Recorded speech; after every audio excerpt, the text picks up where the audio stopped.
In the twilight of a humid September evening in 1980s Kolkata, the city was a mosaic of flickering neon lights and swirling shadows. Rickshaws creaked their way through narrow alleyways, merging with the cacophony of vendors, haggling buyers, and distant political chants. It was amidst this chaotic ode to life that Detective Byomkesh Bakshi found himself, summoned by urgency and enigma. The murder of Anil Mukherjee, a well-regarded politician, had rattled the city. Found lifeless at the fringe of a political rally, the cause of his demise was shrouded in layers of deceit. As the crescendo of speeches resonated through the evening air, bodies had huddled tightly, jostling for a glimpse of their idols. Yet in that fervent fervor, Mukherjee had drawn his last breath, conspiratorially unnoticed.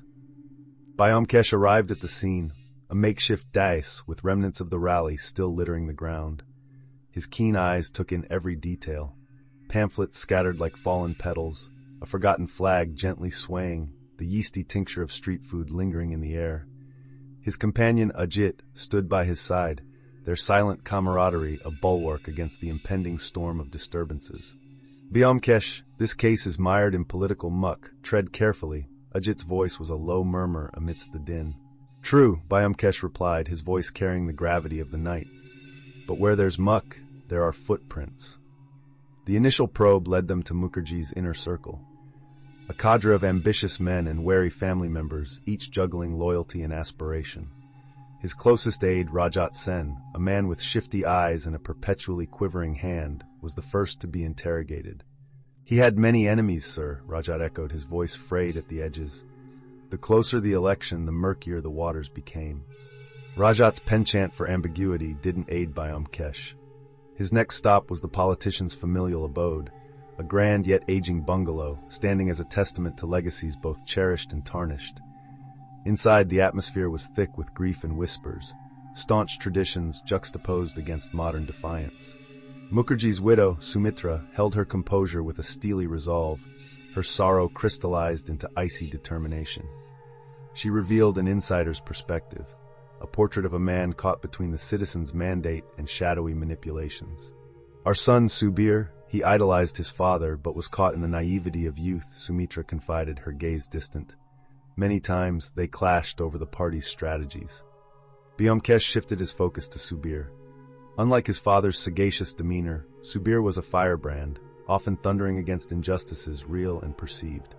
In him, Byomkesh saw potential but also volatility, a pawn easily maneuvered by the dexterous hands of more experienced players.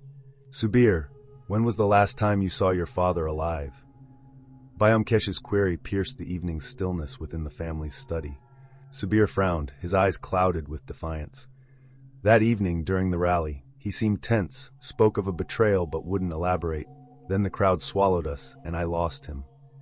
Byomkesh's mind churned, weaving through accounts and motives. Mukherjee's portfolio, lined with echoes of promises and confrontations, revealed a recurring name, Arun Basu, a charismatic rival with an insatiable hunger for power. An audience with Basu seemed inevitable. Basu's office was a contrast of Spartan discipline and strategic scrappiness. His handshake was firm, his smile measured. Detective Bakshi, a tragic loss for us all, he intoned, masking any genuine remorse.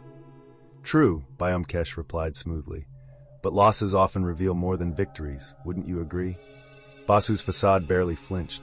Indeed, Mukherjee often meddled, realigning loyalties and strategies. It invited dissent. Back at his modest quarters, Byomkesh deliberated as Ajit brewed a pot of fragrant tea. The betrayal Mukherjee mentioned, Ajit speculated. Could Basu have instigated it? Byomkesh's eyes glimmered. Basu wanted power, not blood on his hands. Subir's fiery disposition could have been manipulated, yet he loved his father deeply. That night, another revelation unfurled. An anonymous tip-off led Byomkesh to a warehouse at the riverfront, a dimly lit enclave where plans hashed in secrecy.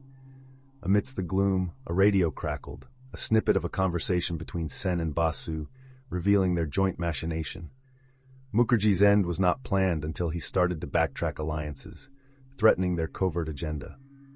Byomkesh exposed the recording, confronting not just Sen but also revealing Basu's duplicity. There, amidst the confrontation, it was Subir who finally broke, a pawn, as Byomkesh had surmised, but driven by misplaced trust and orchestrated fury. Upon culmination, Kolkata's night bled into an uncertain dawn. Byomkesh, a silhouette against the awakening skyline, reflected on the paradoxical currents of politics and family. In this labyrinth of treachery, it's the shadows that often lead to clarity, he mused aloud. Ajit's response was a simple nod, the detective's foresight proven once again, adding to the mosaic of Kolkata's unending saga.